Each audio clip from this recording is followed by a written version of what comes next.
Everyone coming in from the waiting room. We're just going to give it another few seconds to let everybody come in and join us.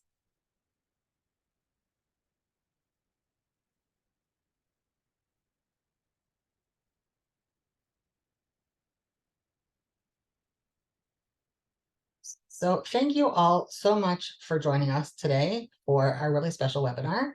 I'm Judy. I'm the Executive Director of F.E.A.S.T. And before we start, I just want to run through some very basic housekeeping rules. So please stay muted throughout the entire presentation. Please make sure that your camera is off. Do not unmute yourself or turn your camera on at any point during the webinar. And please use the chat box for any questions that you may have. We're going to cover all questions at the end. So if you have a question, just pop it in the chat box and we will get to it at the end of the webinar. I wanted to let you know that Jenny, who is the F.E.A.S.T board chair, is going to be moderating the question and answer session. So you'll see her a little bit later. And I also wanted to let you know that our presenter told me that all the resources that are contained in the slides, she's going to be giving us so we can send it out after the webinar. So, the resources that you're going to see, don't rush to somehow, take a picture of them or write them down. You will be able to get them after the webinar. So now we're going to get started. Today's webinar is titled Recovery in the Queer Community, Supporting Your LGBTQ+ Loved Ones. And our presenter today is Rachel Rifkin, and I'm going to let Rachel introduce herself and get started. So thank you all for attending and enjoy the webinar. Thank you, Judy. Hi, everyone. My name is Rachel. I use she, her pronouns. I am a licensed mental health counselor and eating disorder specialist. I am a therapist. I have a private practice on the side where I specialize working with eating disorders and specifically within the queer community.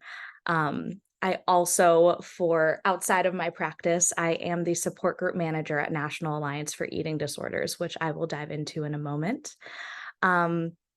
I am additionally a clinician of lived experience. I am recovered from my own eating disorder. I also identify as a queer clinician. And I also have loved ones in recovery. My mom is actually recovered from an eating disorder. So I kind of have that funky dual role of someone with their own lived experience, but I also have navigated some of my, being the supporter for a loved one. So let me share my screen and get started. So I want to thank you all for being here. I know this is a really important topic in terms of our conversation today. I'm going to just give a little spiel about the Alliance, the organization that is very near and dear to my heart. I also work with them. And some of their services, a lot of their services really provided for the queer community as well. And then we're going to dive into eating disorders within the queer community, understanding risk factors, intersectionality, treatment barriers, and your role as a supporter, what it means to be that supporter, and some tips and tools, and as well as resources. And something I like to remind folks when really in any space, but especially a space where we're learning different information, maybe hearing terms, ideas, tools that we haven't heard before, being mindful of what we're all bringing into the space. We are all human beings. We all have our stuff. It is very human and natural to have our own reactions and curiosities about things that are talked about. So I just like being mindful of the various identities that are in this space, being mindful of really honoring this space to, ask the questions that you want to ask, not being afraid to be vulnerable with that instead of blaming or accusing or being defensive, thinking of calling people into a conversation, being mindful of our various privileges, our own biases and assumptions too. It is, especially when we think of the queer community, there's a lot, just like eating disorders, there are initial stigmas and stereotypes that come to mind. Being mindful of just what our gut reactions are, what we visualize, what we think, and trying to kind of get curious about that rather than judging ourselves or judging maybe what is said or what you hear from someone else or from myself.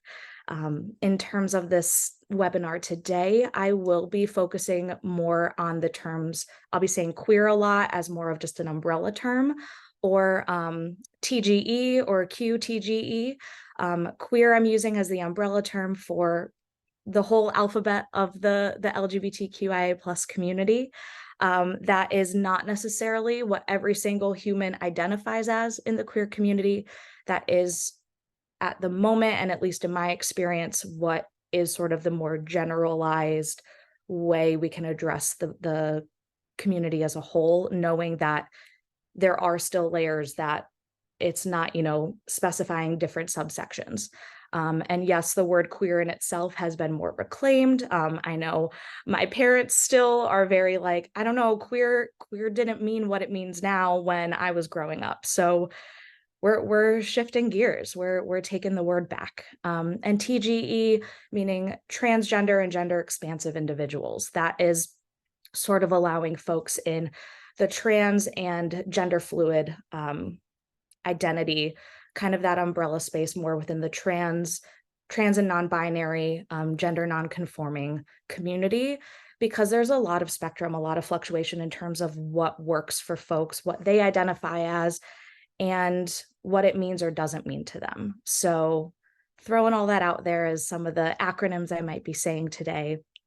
And in terms of myself, I'm a queer, cis, white, able-bodied therapist. As I said before, I have lived ED experience as a supporter as well. I had the privilege of accessing care and treatment. I was able to get the treatment that I needed for my recovery, and maintain that to continue to get the care that I need. I feel very lucky that that's the access to care that I've had. And some fun info. I'm a Midwest gal, born and raised in Indiana, but a Syracuse alum for any of my Orange fans out there. Love musicals, and I'm the wife of a fellow therapist. So yes, there is a lot of therapizing in our home. So I'm here today on behalf of the Alliance. The National Alliance for Eating Disorders is the leading national nonprofit that offers education, referrals, and support for all individuals experiencing eating disorders and their loved ones. Some of our highlighted resources that we love collaborating with other organizations like F.E.A.S.T and connecting individuals and families to. We connect folks to referrals. We have a free therapist staffed helpline. You can call Monday to Friday from 9 a.m. to 7 p.m. Eastern and get connected to specific referrals and care you might need for your loved one, as well as for yourself. Your loved one can call, you can call, the sky is the limit. And we will help to work with you with what's within realistic options for you and insurance and all that jazz. We offer free weekly therapist-led support groups, both virtually and across the country. So I will provide those resources at the end. And specifically, I do want to highlight, we have a few friends and family support groups for loved ones specifically. We have a mom-to-mom group on Tuesday afternoons. We have a Thursday evening friends and family group. Both of those are virtual. And then we have a few other in person in different locations. And then on Wednesday evenings, so tonight is the night, if you can tell your loved one to check it out. I actually facilitate it often. We have a LGBTQ plus pro recovery support group, and it is led by all eating disorder clinicians that are queer identifying. So it's a really magical space. We also offer low cost services in the local Florida area where we're based for folks who are underinsured or uninsured. And we offer trainings for providers so they can learn a lot of the stuff that we know a lot of our loved ones have had to deal with. So a lot of this might be familiar to y'all, but I just like to kind of throw out the myths and the facts of eating disorder recovery as just a little refresher. The myths are really things that we're often facing in society that we're told when trying to come to terms with having an eating disorder, accepting that it's a problem and it's dangerous and we deserve help. The reasons why people might not realize they have an eating disorder, or the ways that it's discounted or dismissed by peers, friends, family, society, doctors. And then we have the facts that I know a lot of y'all joining in might know, but it's a really important reminder. Eating disorders do not discriminate between any type of identity, despite what any influencer might tell you, or social media platform, or human. They do not discriminate. Any human is susceptible. It's also not a choice. Your loved one did not choose this. You did not cause it. There is never one cause. It is that perfect storm, and the eating disorder manifests as that ultimate survival tool to deal with whatever's been thrown your way. It's your mind and body's best way to cope at the time.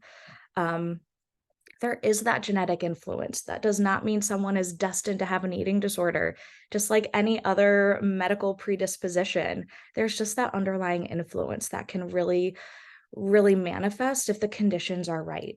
Um, and I'm going to jump to just the bottom of, especially that reminder of, your loved one didn't choose this, and you can choose to fully recover. And it is fully possible. And I say that, at least for myself. Folks might not believe it.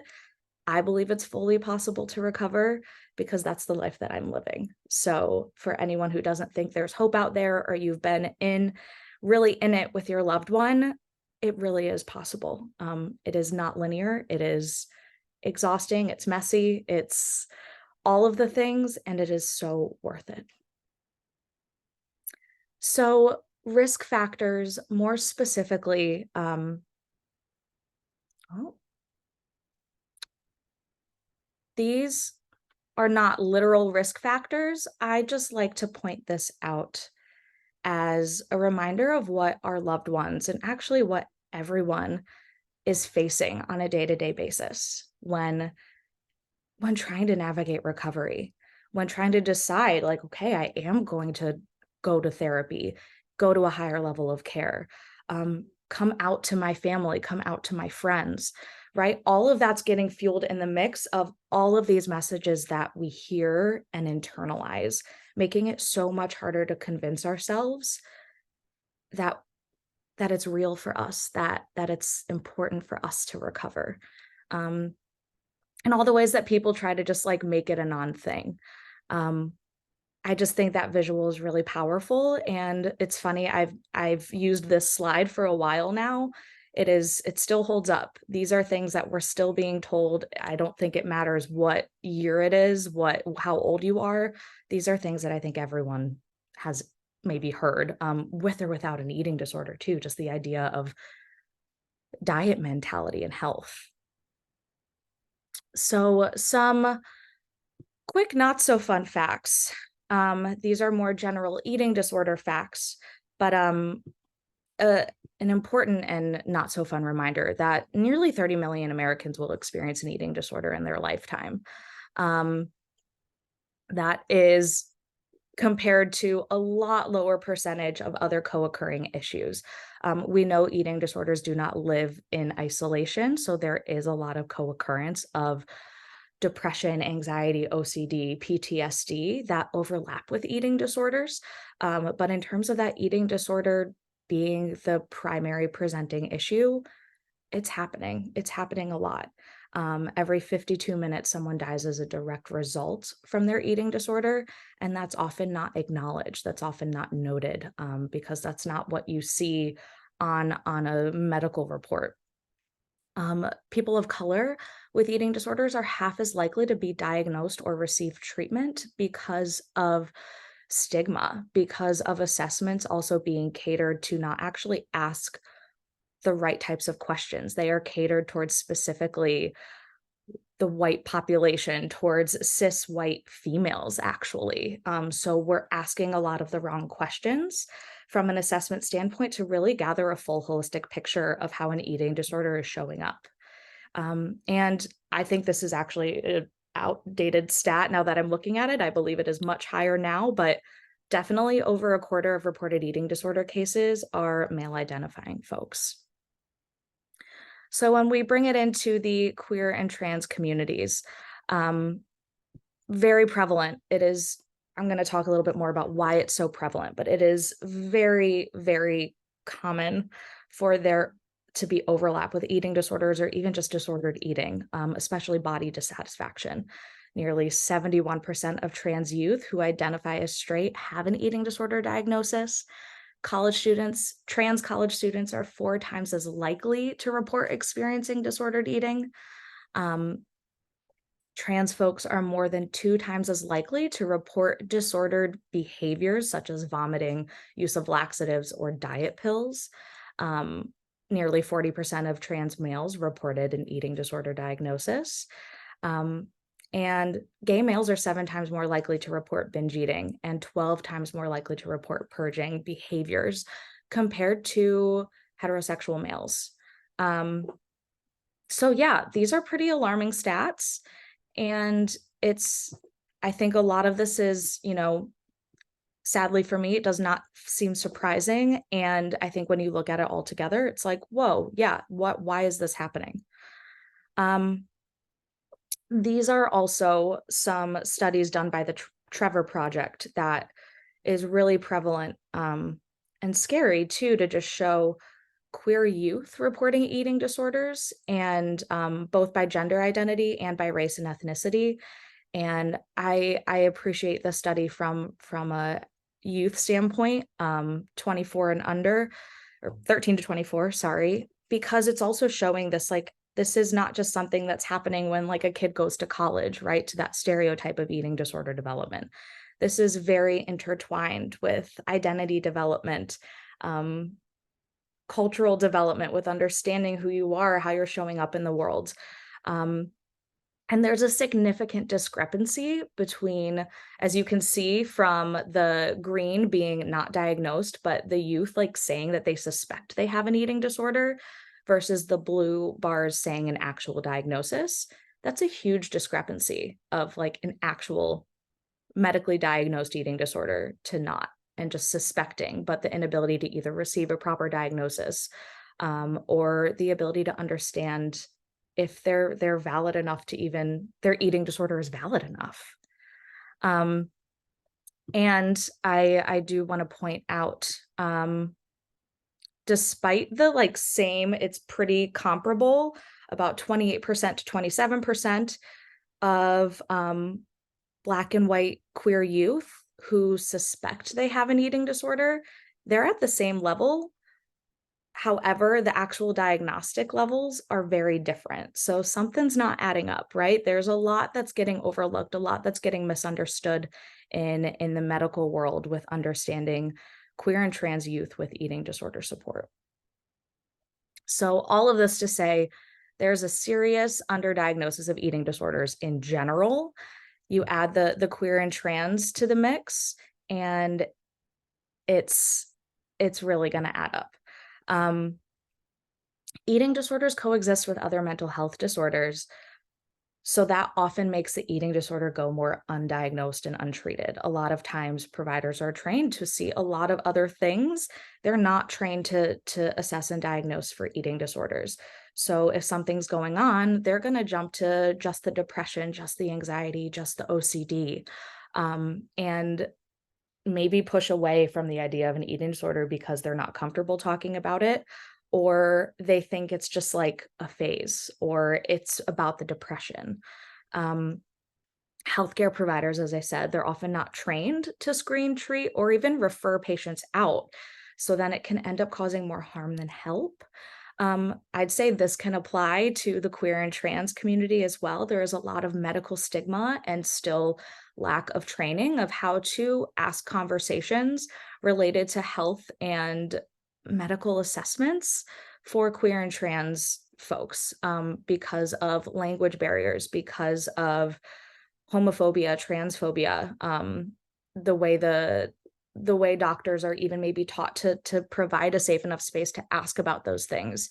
And then the comfort and safety level of an individual who is in the queer community, if the environment's not providing a safe energy even, or the doctor is not presenting as safe and supportive and inclusive, they might not disclose their identity, when that's really imperative if it's impacting, right, their health. If someone is trans and they're wanting to seek, appropriate medical treatment to help with their identity alignment and transition, that's really important to be discussing with your medical provider. But if they don't feel safe, they're not going to disclose it. There's stigma, there's fear, there's a lot of internalized phobia there that can prevent an individual from disclosing honest information.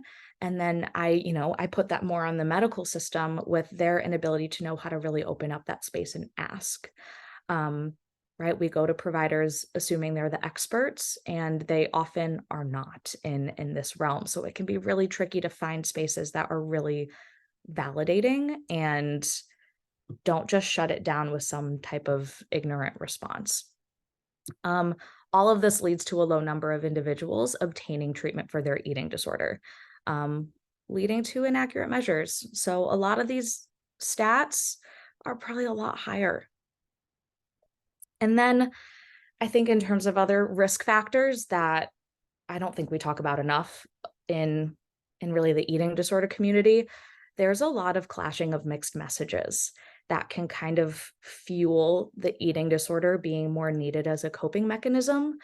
Because when we think about the eating disorder community, and I can say from my experience as someone who recovered in it as well as works in it today, we're very taught that you recover to life, which is true, but you recover to being more than a body, right? It's not about your body. It's not about the food. It's not about the weight. You are recovering to who you are.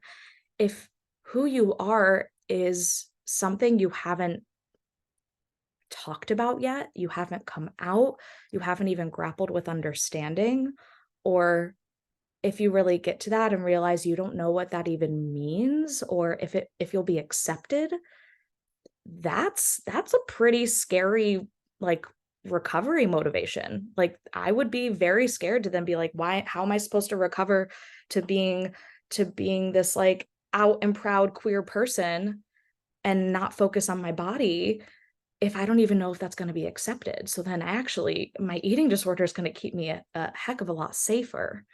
And then on the flip side, the queer community really reinforces this idea, which, pros and cons, the intent is so magical, of using your body as a vessel of expression, of connection, of identity, of being able to present and show up in the world in the way that aligns with you, which then kind of goes against this, like, but I'm more than a body.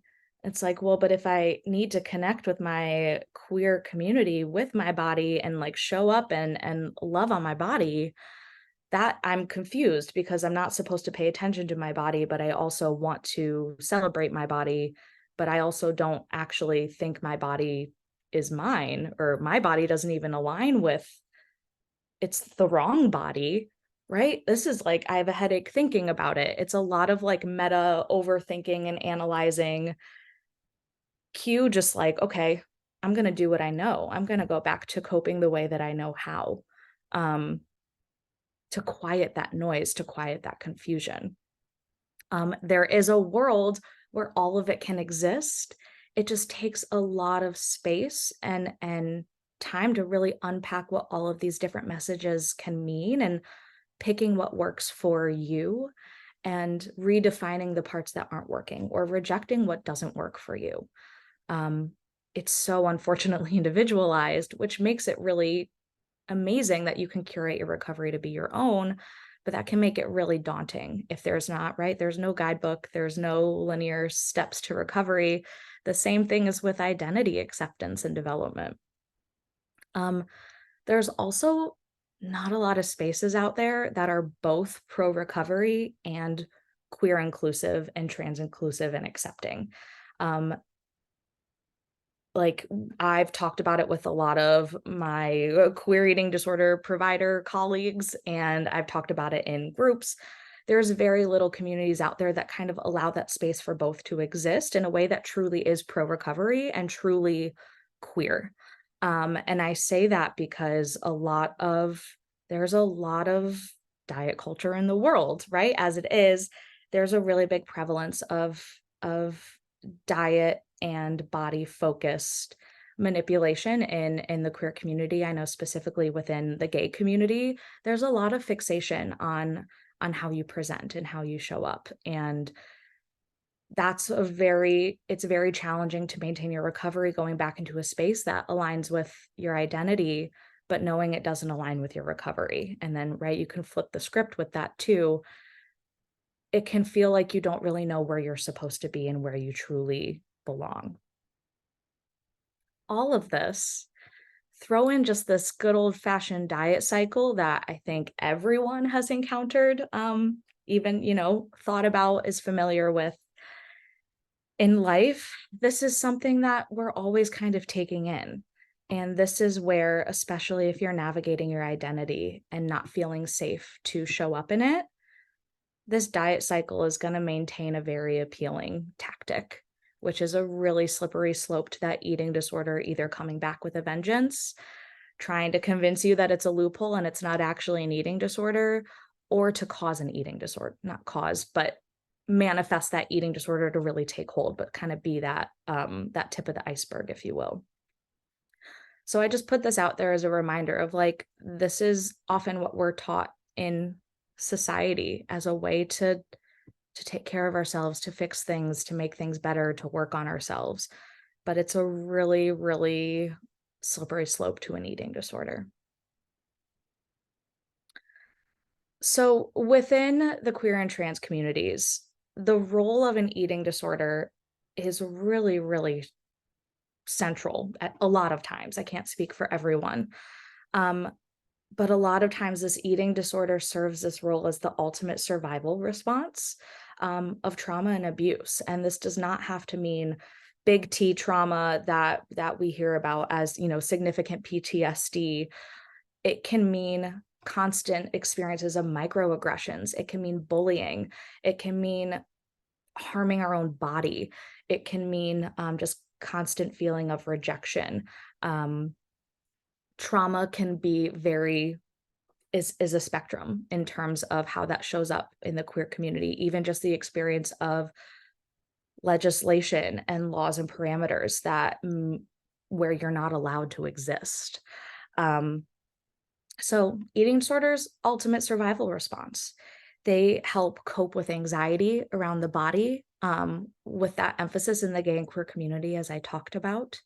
For more of the mask queer folks and mask presenting, attaining that hyper masculine ideal, that's where a lot of that muscle dysmorphia can really kick in, that fixation on needing to look hyper masculine, needing to change your body to fit in with that community.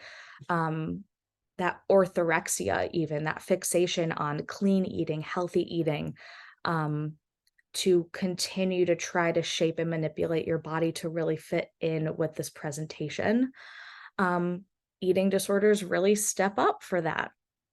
Eating disorders can serve as it's an approved behavior in peers and community. You think of the exercise fitness world.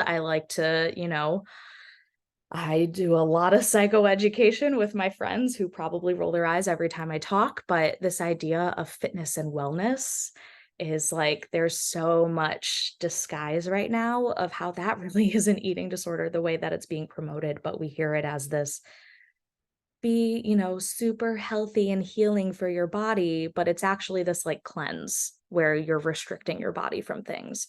Um, these are always eating disorders are actually reinforced and approved. Um, Coping in general with anything, but especially depression, anxiety, especially while navigating your identity, it can help almost balance out, like mitigate the extreme and intense feelings you might have about feeling queer or trans enough, not being queer or trans enough, not really knowing what that means because we don't get a lot of representation of, right, what a queer person really looks like, what a trans person really looks like, and who's accepted within that. And coming out, not being out yet, not being ready to come out, not feeling the need to come out. All of that can be mitigated by that eating disorder. Um, Coping with difficult and ambivalent feelings about androgynous presentation, about non-binary expression, non-conforming expression. That's a lot of times for, the folks who truly are presenting and identify as androgynous, gender non-binary, gender non-conforming, um, gender expansive, gender fluid, where they don't have a binary, quote unquote, necessarily identity or image they are able to connect with. an eating disorder can kind of serve as this way to cope with that, of feeling really unsure about how to even tolerate not knowing where they fall in this, but knowing that presenting more feminine, presenting more masculine, not identifying as one thing or the other, knowing that that's not what aligns with them, but not knowing what else that leaves them with.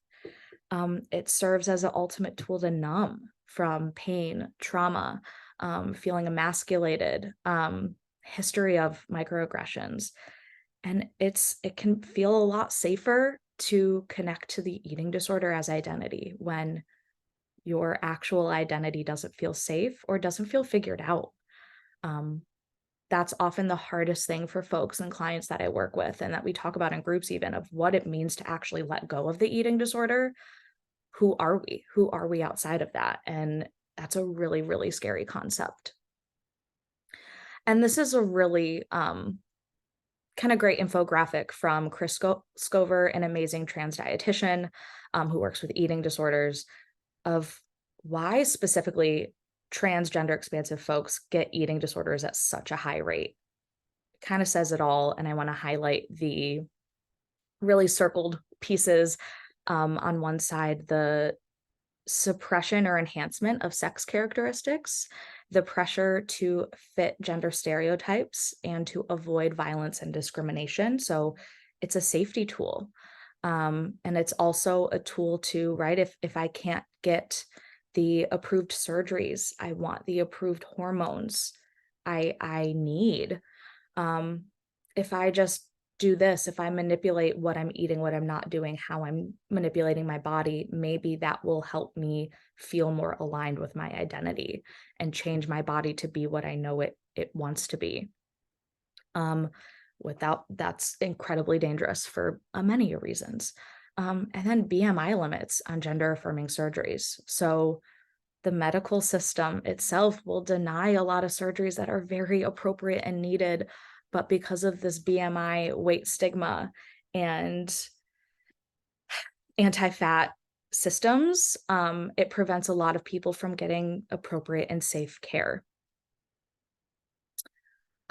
This is also a graphic that I talk about with clients, colleagues, but it's a really great way because it's the biggest question I get, especially with clients as well, of like understanding the difference between body dysmorphia and gender dysphoria, because we talk a lot about body dysmorphia. With eating disorders, we talk a lot about body distortion. That is very much a thing that comes up. That is criteria with several types of eating disorders, that disconnect from the body, the not feeling like what you see aligns with what's in reality. But that can get really confusing, as well as tongue-tied. I will like mix up the words myself when you're navigating gender identity. So I like to show this as sort of at least the way that I've made the most sense of it for my own brain. Body dysmorphia is distress from a distorted perception of body, versus gender dysphoria is the distress that is coming from an actual difference and misalignment of gender assigned at birth and one's gender identity. So the body dysmorphia piece is a distorted perception. It's not saying the body itself is not the body that aligns with who you are. There's distress from how you're judging the way it looks. And that you're not okay with it. You're not happy about it. It's uncomfortable. But the dysphoria piece is actual distress because it is truly an incorrect body that does not align with your gender identity. Body dysmorphia, there's an incongruence with the body they see and reality. So you look in the mirror, you see something that is a very different image to the reality. Versus gender dysphoria, there's an actual incongruence. It's like the reality is still there, of like what you're seeing is very accurate. It's just not correct with your identity. So it's not a fun house mirror, versus body dysmorphia is a fun house mirror. And then body dysmorphia is a mental health symptom. It is an illness. Body dysmorphic disorder is an actual diagnosis. It is not necessarily an eating disorder diagnosis. It can be very separate. It can be more of a, I think BDD is more in the OCD category. But you can have distorted perception of body and that symptomology with eating disorders, especially with malnutrition. Your ability to cognitively get a sense of what you actually are seeing when you have that fear of body fluctuation is very present, versus although there is a DSM still diagnosis, um, it's not a disorder. It's not something that's wrong necessarily, right? Your loved one, your loved one's identity is not wrong. It is a distressful experience because the body that they're living in is not aligning with who they are. Um, that in itself is where the illness comes in, but their existence, their identity is not the issue. It's not a disorder. Um, all of that to say, you put both of those things together because they're going to intertwine, can lead to eating disorders, create disconnect to the body, which is really, really, right? That's where eating disorders thrive. Creates anxiety and distress, and leads to distorted and negative beliefs related to not just your body, but also yourself. And health risks. Both are dangerous. So at the end of the day, a lot of times I like to remind clients who get so fixated, which I think with eating disorders as well, there's so much need to get a black and white answer. And I'm going to say loved ones as well want to be like, okay, so what do I do? How do I fix it? It is sometimes getting out of this, like, is it body dysmorphia or is it gender dysphoria? And accepting, like, is it helping me right now? Is it causing me distress? Okay, how can I cope with this distress right now? Because if we spend the whole time trying to figure out what it is or is not, that's like a lot of energy consumed on just like in like words and sentences rather than really understanding what we need to do next to take care of ourselves. And then there's a very big reality to barriers of care.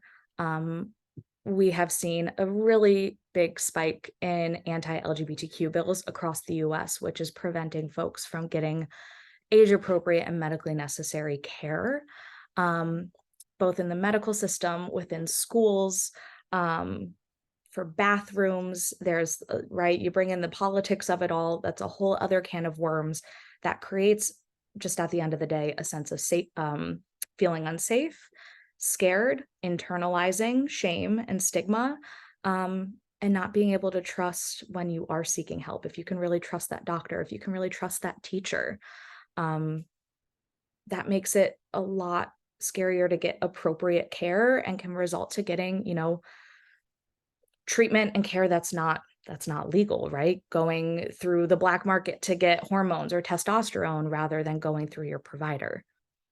So that's a big piece. I also want to highlight barriers to care for queer and trans loved ones. Um, Basically, all the stigma. As we know with eating disorders, there's a lot of barriers to care because of lack of education and understanding of what eating disorders really are. The same applies to the queer community and that overlap. So I specifically want to highlight BMI because that's the biggest deterrent from someone getting appropriate care for affirming surgeries.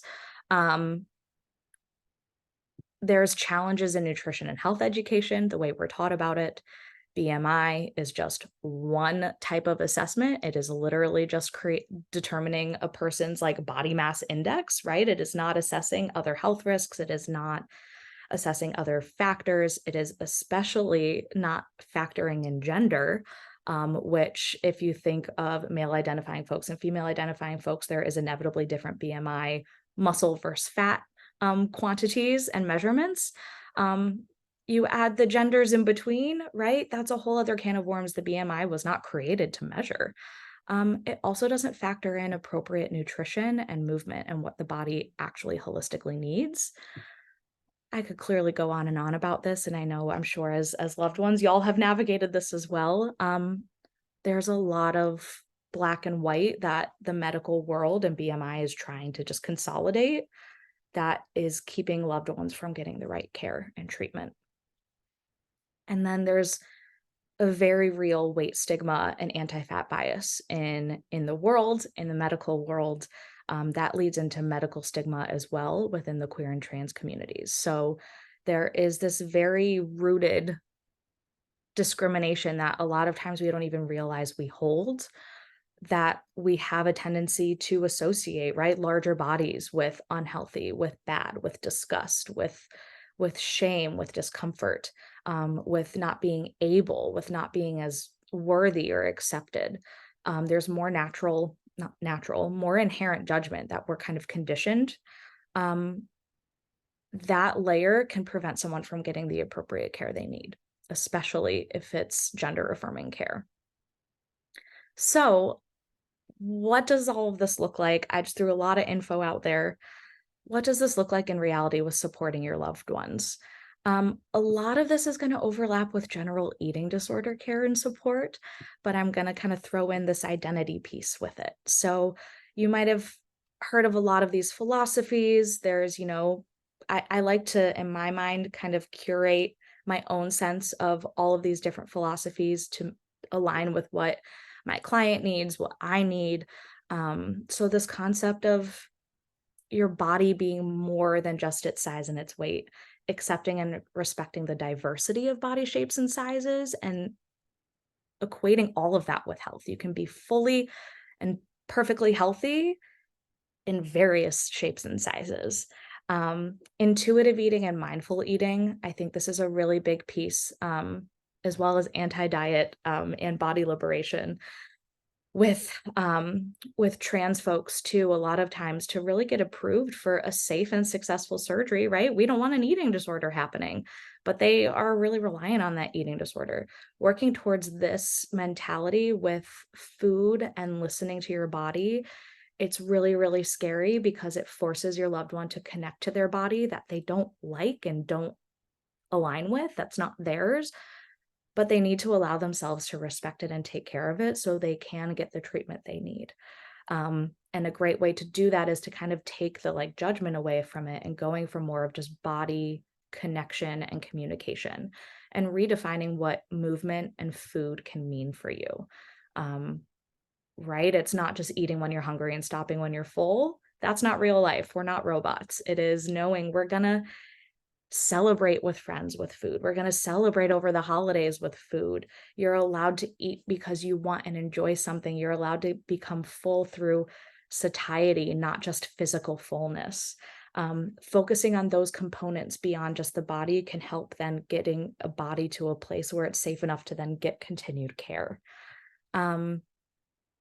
And to bring it to the identity piece, which I mentioned a little bit, but really just all of these kind of anti-diet philosophies inherently promote more fluid and flexible thinking. That is how we got to think about identity. It's not just like, what are you? Are you this now? Are you better yet? What are your pronouns? Are those your pronouns forever? Right? It allows this concept of like, it's not going to be black and white.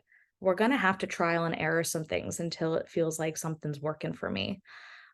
It reinforces connection to the body. It models for your loved one that like you're also creating spaces for them to be seen, heard, and accepted, by promoting this type of thinking and mentality and behaviors with food. It challenges the shame and stigma that the eating disorder tries to use to stay in power. And it challenges systems that discriminate against your loved ones. The treatment team, I'm being mindful of time. All right. The treatment team is an amazing tool to lean on for your loved ones. And I want to be mindful of the ideal team that you may have heard if your loved one was in a higher level of care or if you're talking to one provider, right? There's a therapist, a dietitian, a psychiatrist, a physician, a family therapist, a trauma therapist, a health coach, a recovery coach, all of these things. In an ideal world, they would all be specialized in eating disorders and they would all be queer affirming. That is very hard to find and very unrealistic, both from a like actual, are they the right fit for my loved one or for my family? And is it financially feasible? Are they all in network? Probably not. Can we afford all of these providers right now? Who's to say? Um, I like thinking of how we can redefine what a team can look like so it doesn't feel like, oh my gosh, like I can only find this eating disorder specialist in this place or on Zoom, but I don't know what they know about trans identity and all of that. I think really focusing on your loved one's primary therapist, being the most holistically informed on all of this can be like a really great place to start. I do think you need someone on your team that is solid in the eating disorder specialty, whether that's the therapist or the dietitian or the psychiatrist, probably the therapist or the dietitian, because they're often going to be the ones that are advocating, providing that eating disorder education information, following up with the physicians, psychiatrists about med interactions, tests to be running, labs, all of that stuff that a non-eating disorder person that might not be possible to find in network for a PCP might not be as privy to. They're going to be your loved one's advocate. They're going to be your advocate. I would really encourage, if they're not primary LGBTQ focused, that you ask them, you understand, what does it mean to be queer affirming? Are they queer affirming? Are they trans affirming? Those can be different things for people. And even on the flip side, if someone is a queer specific focused therapist, asking them, what is your belief around, health at every size? Um, what are your thoughts on dieting? Being able to suss out, could they cause more harm than help? And then leaning in on, okay, so here's their one specialty. How can I pick and choose other layers of this to really get a holistic team for my loved one? I often serve as like an eating disorder added therapist for someone who's focusing on something else, or vice versa, can do some more identity work for someone who's doing more specific, like in a realm that like I'm not specialized in. um, the more that there's that communication and the more that your loved one can feel like their team is willing to also learn, the better. Um, and a family therapist, if possible, if it's feasible, if it's appropriate, can really ensure this continued work through, your understanding of what it means to support. So, and also not being afraid if your loved one is like they're actually really, they said a really transphobic comment. If it's not safe enough for them to address it and create repair, they can find a new provider. It's okay to remove them and find a new provider. We don't want anyone to cause more harm than help. And unfortunately, sometimes that doesn't always, we can't suss that out right away. And then these are sort of the final tools that I want to highlight that are really great for loved ones when thinking about communication. Um, the non-bold pieces are like, I think the don'ts are a lot of times when we're new in the process or we're, I don't know, we're overwhelmed, that I think it's human nature to jump to. And the bold pieces are the ways that we can kind of reframe what to do instead. Instead of jumping to the fix it, I'd say this is my biggest takeaway for anyone. Instead of the jump it to fix it or giving solutions, validate what your loved one is going through, even if you're like, I have no idea what this means, or I have no idea what's happening, or I'm afraid I'm going to say the wrong thing. Just validating what they're experiencing. If they're upset about something, right? Even if you think it's not, it's dramatic, it doesn't make sense, you can validate, right? Their emotions valid, even if it's not accurate to a reality. Validation goes such a long way with your loved one, especially navigating an identity that is so invalidated by the world. Um, if you're unsure about something, if you're like, I actually don't know if they're going by she, they, or they, them, or I don't know what this term means, it's okay to ask. If your loved one doesn't have the capacity to answer or explain it, honoring that boundary, but your loved one's the expert in their own experience, and what a certain term or identity means to them is going to be different than maybe how I define it. So when in doubt, ask.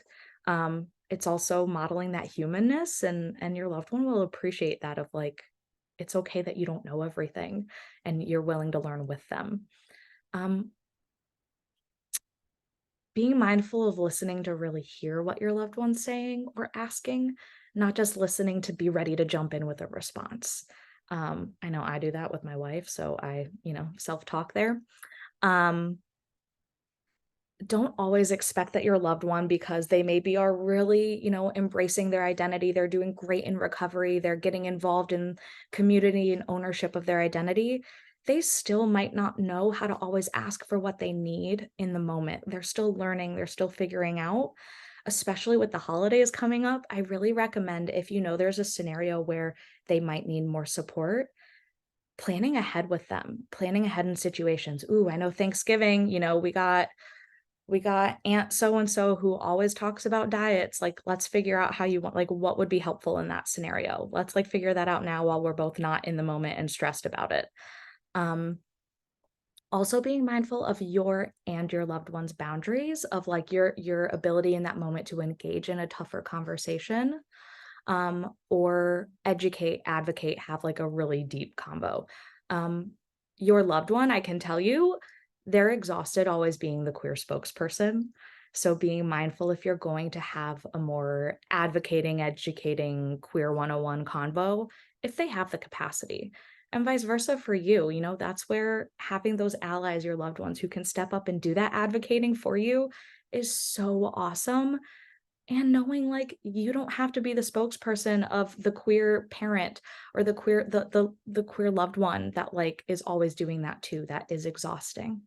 Um, and they might not have all the answers. So being okay with, like, you're gonna be in this together, kind of not always knowing, and normalizing that they don't have to have it all figured out, and that you love them no matter what, which I know that's like such a default thing, but it can really go a long way to just say, it's so legit and this is so scary and this sucks that we don't know and it's okay. And even if you don't understand it, even if you're like, I still don't know what these acronyms mean, I still don't know what's going on, just normalizing, like, we're still figuring this out together. And lastly, not making everything about their identity. Just like in recovery, right? We are recovering to life, doing things that have nothing to do with the eating disorder. Same with their queerness. Your loved one has a lot of other awesome parts of themselves and their personality and their interests that have nothing to do with their identity. Really leaning into those spaces, what else is going on in their life, what other things they want to be engaging in. It helps take that pressure off too, to feel like there's more to connect on. Um, and these are some reminders. It's okay to not know. You're gonna mess up. That's okay. It's how we learn. Language matters, not being afraid to clarify, being okay with being uncomfortable because it's gonna happen. Keep educating on your own time, acknowledging your loved one's wins, diversifying your feed. I really encourage for you and your loved one in terms of like who you follow on social, books, movies, to really like not make it this taboo of like, ooh, there's a trans person on TV. Um, getting your own support and having your own space to process this all, and being patient and kind to yourself, especially. So I will share these resources in terms of the Alliance and other tools for y'all. Um, I know I'm totally at time. We got a little bit of time, so I want to open it up to any questions. So thank you. Okay. I'm going to moderate the Q&A session. And we don't have a lot of questions, but we did have, there are a few questions. So first question, could the discomfort in gender dysphoria come from gender stereotypes and that binaryism and, oh, sorry, I'm having a hard time reading this, and that binaryism that is taught to us, fighting against gender stereotypes could improve gender dysphoria as well as the gender affirming surgery? And that was a question. Absolutely. I think that's where a lot of really understanding what the distress is for your loved one, um, what that really means for them is going to look different. So there are a lot of folks who identify as trans, but they don't want to have gender affirming care. They don't feel the need to transition. I think that goes into this idea of dysphoria with like gender stereotypes, where they could very much be experiencing that dysphoria and being mindful of not discounting it by just saying, if we just got rid of the binary, you wouldn't be feeling this.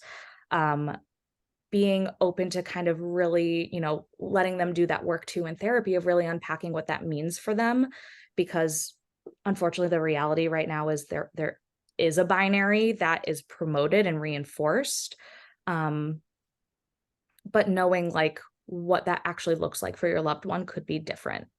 I also want to throw out this idea of, I think I do it clearly, focusing on gender dysphoria. The best counter to that is gender euphoria.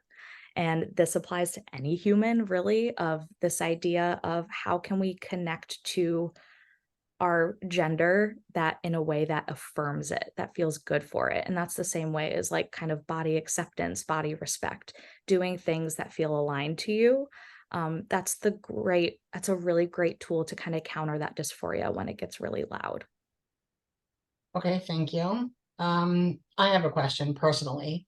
Mhm. At Feast, we believe that food is medicine, and that we believe that the first line of treatment for an eating disorder is nutrition restoration or stabilization, and that basically a starved brain is really unable to participate in therapy, and that generally we suggest that food is first, and then once you see the person coming back, then if the therapy is needed, then you move on to that stage.